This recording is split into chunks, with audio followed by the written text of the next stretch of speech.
Chers amis, vous, mes frères et mes sœurs de l'église de Châlons, la nouvelle est désormais officielle. Le Saint-Père m'a demandé si j'acceptais la charge d'évêque coadjuteur de Fréjus-Toulon auprès de Monseigneur Dominique Ray, l'évêque de ce diocèse. Dans un esprit de service, j'ai accepté sereinement et avec réalisme. Je sais comme tout le monde que ce diocèse vit une période difficile et douloureuse depuis plusieurs mois. Les pouvoirs spéciaux que me confère le pape me feront travailler de plus près avec les prêtres et les diacres, le séminaire de la Castille et ses 60 séminaristes, et toutes les communautés, quel que soit leur statut canonique. Je veillerai aussi avec soin sur l'administration du diocèse, les finances, l'immobilier, les ressources humaines. C'est un grand défi à relever. Je reçois cette mission comme un signe de confiance et je vais travailler fraternellement avec Monseigneur Ray pour le bien de ce diocèse de Fréjus-Toulon. Ce changement me demande un immense arrachement.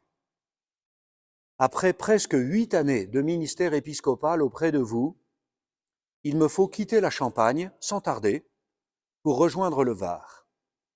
C'est vous qui m'avez appris à servir comme évêque. Des relations se sont nouées, des amitiés vraies ont été pour moi un réel soutien, spécialement dans les temps d'épreuve qui n'ont pas manqué. À vous tous, fidèles laïcs, salariés de l'évêché, laïcs en mission ecclésiale, consacrés, diacres, et vous spécialement les prêtres, mes premiers collaborateurs, je souhaite adresser de très grand cœur mes remerciements pour la confiance que vous m'avez accordée, pour votre collaboration, votre engagement généreux au service de l'Église diocésaine. J'ai fait de mon mieux pour vous servir en me faisant tout à tous et en me donnant sans compter pour la transformation pastorale et missionnaire demandée par le pape François dans La joie de l'Évangile. Veuillez surtout me pardonner si je vous ai fait du mal par mes paroles ou par mon attitude. Je suis lucide sur mon action et ses échecs, sur les relations humaines parfois dégradées que j'ai portées comme une croix quotidienne, sur les incompréhensions devant mes décisions qui devaient parfois être fermes. Je sais que vous saurez poursuivre ce que nous avons bâti ensemble et relancer sans cesse cet effort missionnaire pour proposer le trésor de la foi à tous, en prophètes de l'espérance ardents et joyeux. En vous quittant, je souhaite vous exhorter à l'unité, la communion, la fraternité, la charité.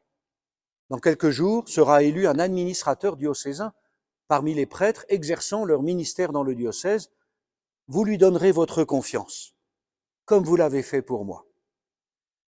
Jusqu'à la nomination d'un nouvel évêque, et cela peut durer plusieurs mois, ce prêtre aura la charge du diocèse et participera aux travaux de la Conférence des évêques de France. Sans savoir de qui il s'agit, déjà je prie pour lui et je vous invite à faire de même. Les choses vont maintenant aller très vite.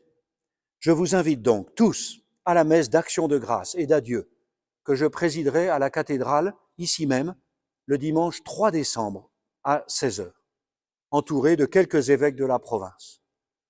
À l'issue, nous pourrons bien sûr échanger quelques mots fraternels et j'aurai la joie de vous saluer amicalement une dernière fois avant de partir vers ma nouvelle mission. Alors soyez bien sûrs que je vous garde dans ma prière très fidèlement et je me confie à la vôtre pour la nouvelle mission que je reçois de l'Église. Je demande au Seigneur de bénir l'Église de Châlons et chacun et chacune d'entre vous. Merci.